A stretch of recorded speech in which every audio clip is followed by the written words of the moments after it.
You don't like losing a ton of money on the resale of your used vehicle? I know I don't. That's the last thing I want to do because everybody talks that cars are the worst investment ever.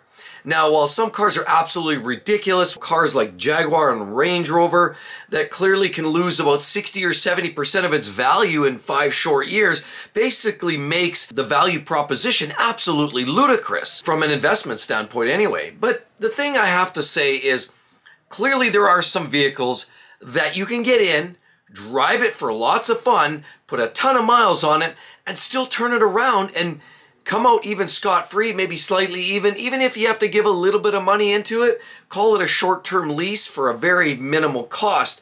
And ultimately, I'm going to share a list of 10 of those vehicles today that really are some of the least impactful to your finances. In other words, vehicles that depreciate the slowest in a 5-year time frame.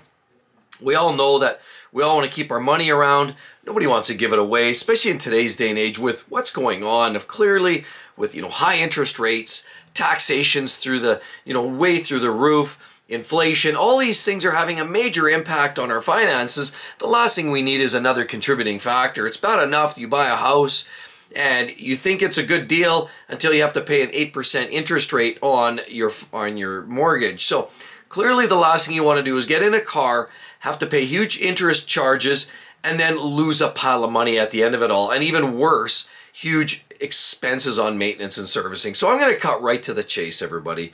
I'm going to give you some of the best vehicles. If you're worried about getting in, having some fun, and then selling it, these are your best picks. Clearly, for this coming year, 2023, 2024. And quite honestly, a lot of these picks you could probably extend even a few years ago. They're pretty consistent. So let's take this from the top. The vehicle that loses the most, and it will work to the one that actually loses the least amount in 5 years. So the first vehicle on our list, when we talk about a 5-year time frame, I give you examples like a BMW 3 Series, a very popular car. A lot of people are buying them. They're hitting the mainstream. And while they're a luxury car, there are definitely a lot of them out there. So people are buying them, and clearly it's a very popular vehicle, even on the market for used buyers, say second or third owners. A vehicle like that even sees approximately 55% of a depreciation in 5 years. So as a point of reference, I just want to share that. So number 10 of the best vehicles for depreciation, in other words, the slowest depreciating vehicles, is the Toyota Corolla. Toyota Corolla, I mean, you love it, you hate it. The Toyota Corolla is one of those vehicles, it's got a CVT transmission. You can also get a hybrid, 4-cylinder engine, manual, CVT. They're not always the most exciting vehicles, but if you want reliability and you want a vehicle that doesn't lose a ton of money over, a five-year period or more, a lot of that lacking in depreciation comes because of it's reliable, it's brand name, people want them. Even after the original owners sell them, they basically, used buyers are always interested in buying cars like that because they know they're not going to have to put a ton of money in for servicing and maintenance. So that's why a Toyota Corolla sits at about 25% value lost in 5 years. 25%. That's not a lot of money when you think about it. Say you pay $20,000 US, you're only going to lose about $5,000. And if we really want to get down to it, specifically, on average, $5,800 is that number. So you'd expect to lose about $5,800 in a 5-year time frame on a Toyota Corolla. Number 9 is the Subaru Crosstrek. And that one also is about 25%. Also another value add vehicle for a lot of people. They find the value added with Subaru. There's a lot of reliable vehicles and engines in the Subaru platforms. While they've had a few engine troubles, especially 2.5 liter engines, their flat engines have had a few problems with ringlands and so on. But generally speaking, most of them are quite reliable. And generally, even if they break, they're not that expensive to maintain, easy to own, fairly reliable, and practical with the all-wheel drive system. Audi and Subaru own the best all-wheel drive systems on the market. And as a result, 25%'s gone. $7,200.14 is kind of where we're at in a 5-year time frame. What do you expect to lose on that Subaru? So 25% of your value is a pretty easy pill to swallow. The next one is the Toyota CHR. 24% of its value is gone, and that total is about $6,692. So pretty easy car to own, pretty guiltless car. It's a Toyota. They're not really all that quick. They're not swift. They look quite stylish. They're an attractive looking little car. But, you know, they meet the intent. They're a small little hatchback vehicle. You throw a lot of your stuff in the back, practical back seats, low, easy on fuel, and just a practical, reliable little car to own.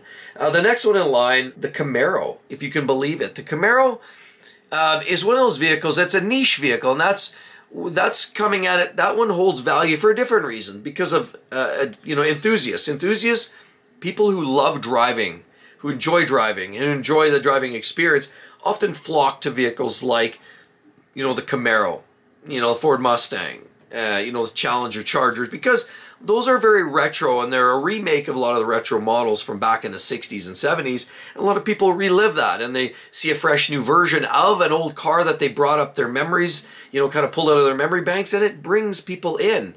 And because it brings enthusiasts in, enthusiasts don't think with this, they think with this in their heart, and it's vehicles that they have passion for. And that's why some of the values hold. So Camaro is a 24% loss in 5 short years, which isn't all that bad at all.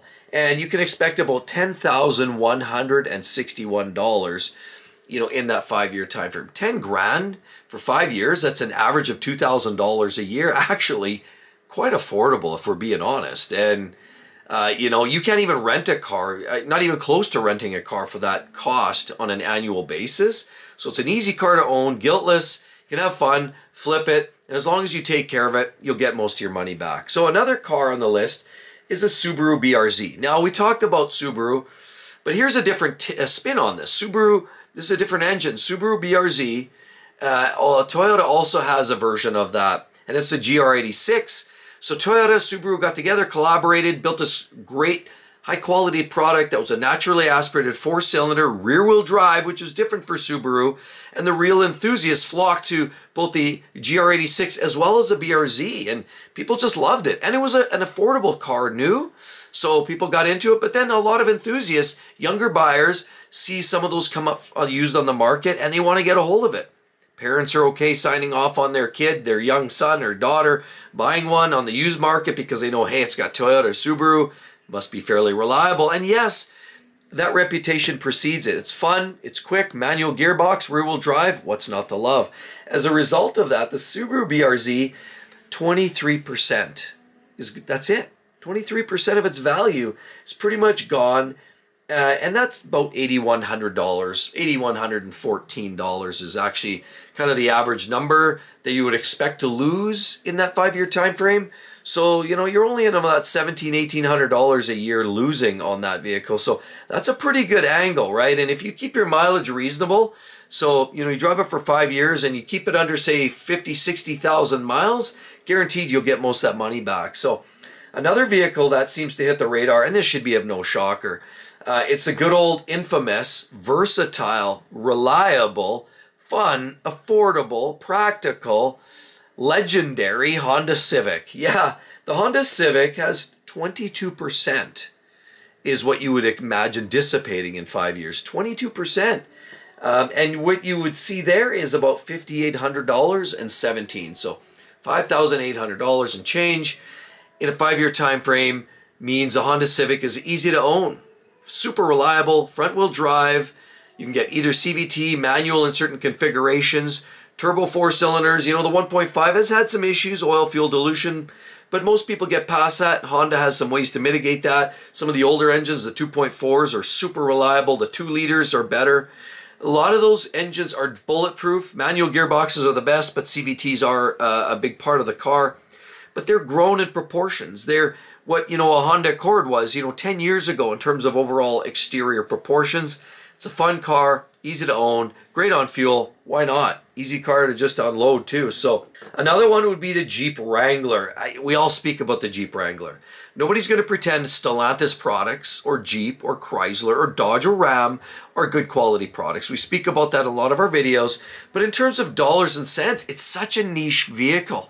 Everybody loves a Wrangler. Rip the doors off, pull the roof back on a sunny day. You got the 4-wheel drive, so you can enjoy the beautiful weather, but you can also enjoy the open roof motoring. And honestly, it looks cool. Hey, I drive a Jeep. Nobody calls you a nerd for that one. It's a pretty cool vehicle to drive. And as a result, it's one of the strongest holders. And Jeeps, and the Wrangler specifically, just hold their value so darn well. And how much would you expect? 21%. To the tune of about 89.51 is lost in 5 years. So 21%.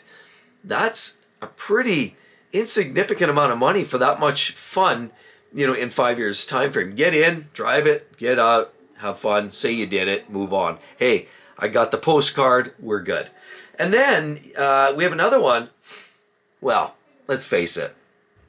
We all know about this one, and we've heard the stories, especially in the last few years when people were getting the lockdowns and all of those things, and there were shortages. This is one of those vehicles that sort of hit the radar. Toyota in general was a hard vehicle to get. Toyota shut down early. They opened up late. Supply chain really hit them hard.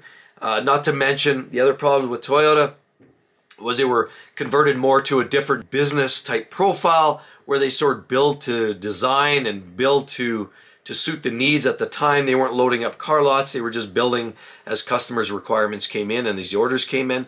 So often there wasn't stuff on the lot. And if people wanted a Toyota, they often had to wait, or they paid a lot more for a used vehicle. Hence, it drove the prices up.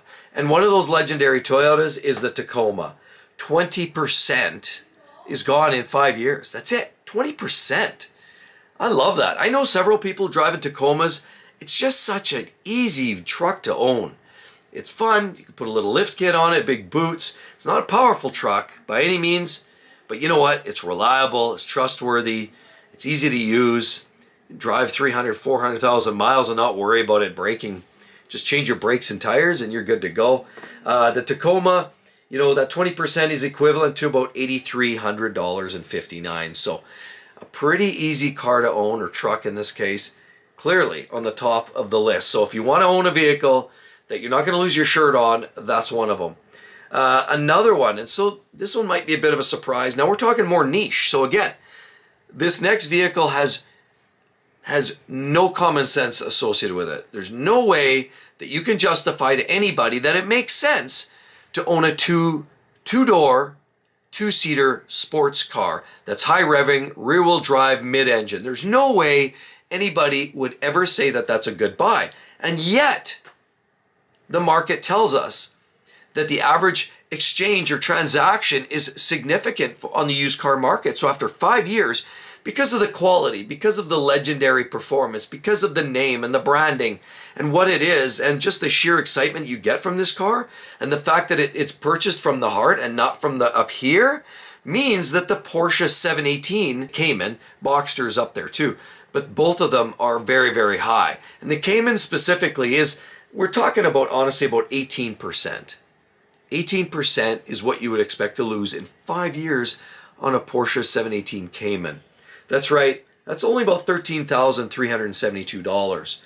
It's not a bad buy. Get in, drive that. If, hey, midlife crisis, maybe you're going through that, you want a car that's fun, looks great. Hey, I saw one recently, yellow one, it looked like Ferrari, like that yellow Giallo Medino, that Ferrari rocks so well.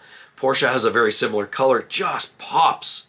And you know what, you get in a car like that, enjoy it for a few years, and then sell it. And you know what, it's not that it's a great investment, but it's not a poor investment. So, and honestly, you get a new one, maintenance costs are low. The user, as they get older, the maintenance starts to rise, as wear and tear hits you, but it's a great car and you'll get in and out with minimal loss. So if you're buying something new, that would be a good one to get into because you're probably not going to lose your shirt. And the number one, absolutely, should be little surprise, little shock, and contrary to people thinking, well, it's probably a Lexus, or it's probably a Toyota, or it's probably another Honda. Actually, it's none of those. And it's not even a Range Rover. Actually, what it is another Porsche, and it's a 911. Yes, that's right, the Porsche 911 is all about the classic lines, the whale tail, the flares, the flat six engine that howls and makes great sounds. It's got a legendary racing heritage. It's an amazing looking car, performance car. They're very reliable for that level and caliber of vehicle. And a Porsche 911 is only expected on average to lose about 9% in 5 years. That's right.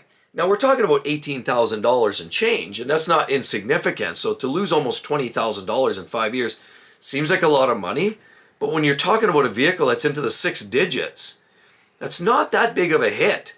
And again, as I say, you know, a minor 9%, that's a relatively minimal amount to take a hit on. So you can get into one of the best sports cars ever made and created on this planet. Get in and enjoy it like the true enthusiast. And hey, you know, Jerry Seinfeld's big into Porsches, right? There's another one, name drop. A lot of the, you know, obviously a lot of celebrities love it. A lot of people that take their cars for weekend racing love them because you can drive them hard and then drive them home. They're just a powerful, reliable, performance-oriented machine. You just can't go wrong with a Porsche 911. So there's a list, everybody. I hope that really helps you. If you've been shopping for a brand new car, but you don't want to lose your shirt because you know what the market's like. We all know what the market's like. These are some of the strongest holding vehicles in a 5-year time frame.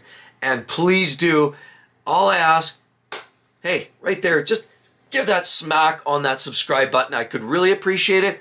Trying to grow the channel. I'm really trying to put in the effort. And yes, I'm trying to bring value for you, the car shopper, get you the best deals, cut through the BS, talk about some of the politics and news, what's going on with some of these car makers, and how to get the best and, you know, clearly the most amazing deals on your next car purchase. So hope to see each and every one of you on the next one. We'll see you then. Bye-bye.